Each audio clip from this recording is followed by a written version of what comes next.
I am taking historic steps to lift the restrictions on American energy and to cancel job-killing regulation. Donald Trump, with an executive order, took a wrecking ball to Obama-era rules that might have taken the U.S. into a cleaner future. We're going to have clean coal, really clean coal. Clean tech and responsible resource development will preserve our environment for future generations. Only days earlier, the Liberal government announced a budget with hundreds of millions of dollars for clean technology development. And restake our claim as a leading supplier of energy to the world for the next 150 years. As the climate changes, two countries are charting different paths, and Canadian clean technology companies see an opportunity.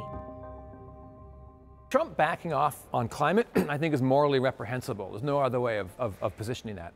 But the U.S. backing off on clean tech, on their support for that industry, is an enormous opportunity for Canada, and I think we're very capable of eating their lunch and taking market share from the Americans if they take their eye off the clean tech ball.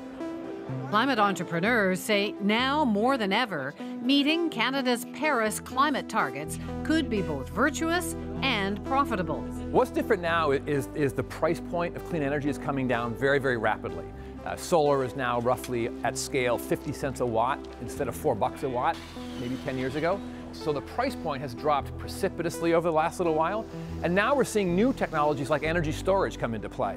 If you can build energy storage systems cheaply and combine that with cheap solar, there's not really any limit to the amount of renewables you can put on the grid, and we can sort of push fossil fuels out of the way. As a matter of fact, Canada's got many of those horses in the race. Canada has been nurturing a clean technology industry for over a decade with a policy of massive public investment. We are announcing today the creation of the Sustainable Development Technology Fund.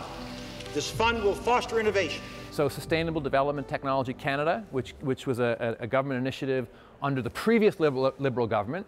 Technology is key. Supported by Harper, has put hundreds of millions of dollars in play developing our farm team, getting companies up and running to prove out some of their capital-intensive technologies.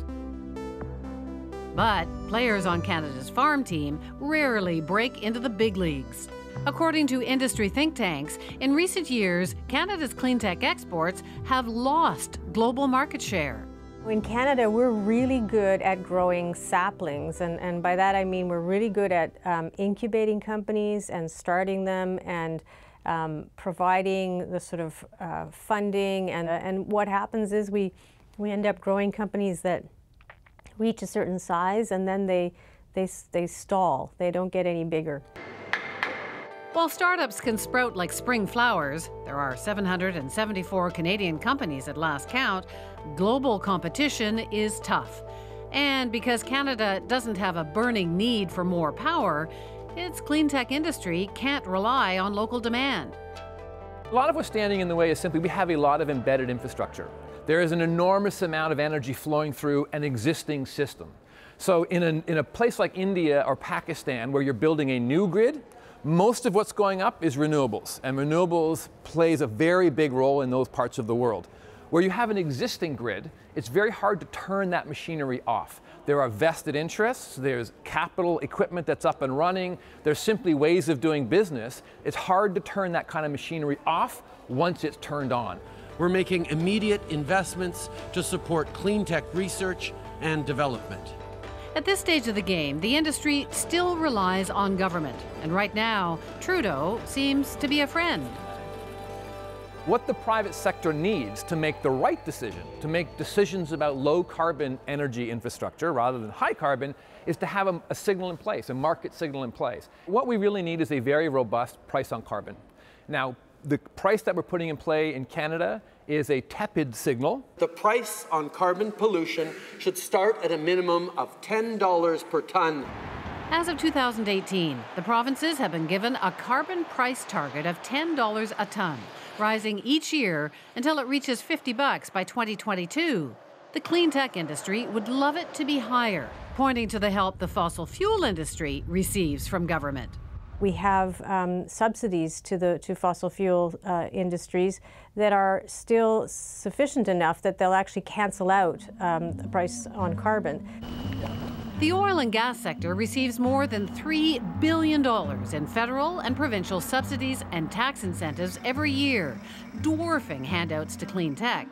And it was government that opened the door to Alberta's oil sands riches. Oil seeps out of the banks of the Athabasca River and has long intrigued man. Alberta poured money into the initial research that made oil sands development possible. The Great Canadian Oil Sands Project has been described by one provincial government official as the greatest single undertaking there's ever been in Alberta. And we will mandate Petro-Canada to participate in the development of the tar sands and heavy oils. In the 1980s, the Crown Corporation Petro-Canada had an explicit mission to foster oil sands development. And oil sands crude was shielded from some of the price controls that decimated the rest of the industry. There was a strategy. A strategy was developed in order to make cost competitive the technologies that were deployed in the oil sands.